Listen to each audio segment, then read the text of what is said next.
Sur l'écrevisse autochtone, on pense qu'on avait un vide aujourd'hui et ce vide, on voulait le combler.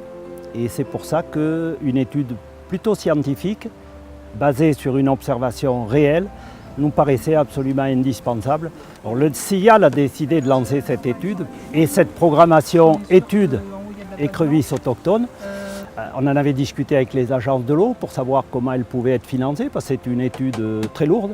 Et on s'est dit, il n'y a pas meilleur partenaire que les fédérations de pêche pour conduire cette étude sur le terrain. Ça nous a paru évident, d'où le fait qu'aujourd'hui elle ait été confiée à la Fédération de pêche du Cantal. Donc l'étude pour la fédération, c'est déjà un état des lieux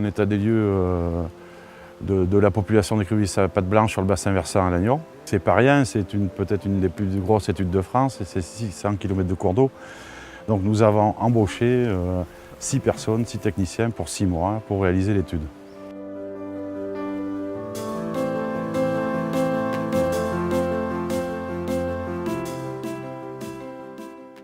On travaille par binôme, par équipe de 2. La prospection se fait la nuit, à pied bien sûr, dans des conditions des fois difficiles, notamment dans les gorges.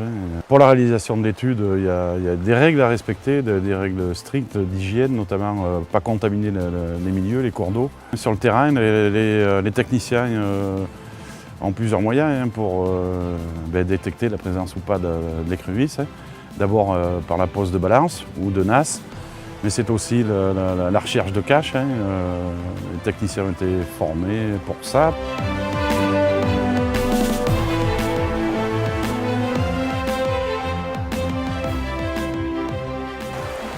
Tu me donnes les caractéristiques. C'est une femelle, Ok. 4 à 6 cm. Ok. Donc l'adulte.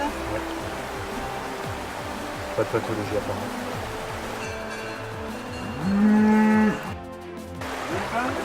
T'as une pince? Ouais. Attends 2 secondes, j'arrive. On a un bébé.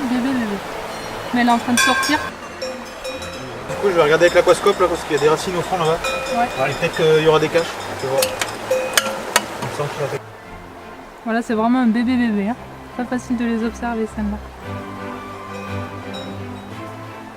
Alors voilà un petit peu un sujet d'inquiétude qu'on a là, qui nous inquiète concernant les écrevisses autochtones. Les écrevisses à pattes blanches, c'est cette espèce là qui n'en est pas une, c'est une écrevisse américaine, écrevisse de Californie, qu'on connaît plus sous le nom de écrevisse signal, qui a colonisé une grande partie des cours d'eau. Cette écrevisse elle pose problème pour l'écrevisse autochtone parce que c'est une concurrente directe, beaucoup plus agressive, vorace, et qui plus est porteuse saine d'une maladie contre laquelle l'écrevisse de chez nous, l'écrevisse autochtone, n'est pas immunisée. Alors elle se reconnaît, il y a des signes distinctifs, des points blancs à la jonction des pinces. L'écrevisse que je tiens en ce moment n'est pas très grosse, c'est une petite écrevisse, ça ne se voit pas trop les 2 points blancs. Le dessous des pinces rouges. Là j'ai dans la main droite 2 pinces d'écrevisses qui ont dû se battre. C'est quand même vraiment une approche scientifique et qui nous permettra, au lieu de travailler sur des on pense que, on va travailler vraiment sur du concret. Ça nous permet aussi de définir la qualité des masses d'eau, puisque on peut supposer que la présence d'écrevisses à pattes blanches nous signale que la masse d'eau est en bon état. Avec les résultats de cette étude, nous pourrons peut-être envisager des actions sur les masses d'eau dégradées dans le cadre du contrat territorial à Lannion, avec les APPMA locales, la fédération départementale et la fédération nationale. Et peut-être permettre justement à l'écrevisse autochtone, je l'espère et je le souhaite, et j'y crois beaucoup, qu'on puisse un jour voir l'écrevisse autochtone recoloniser quand même de manière satisfaisante l'ensemble de nos cours d'eau.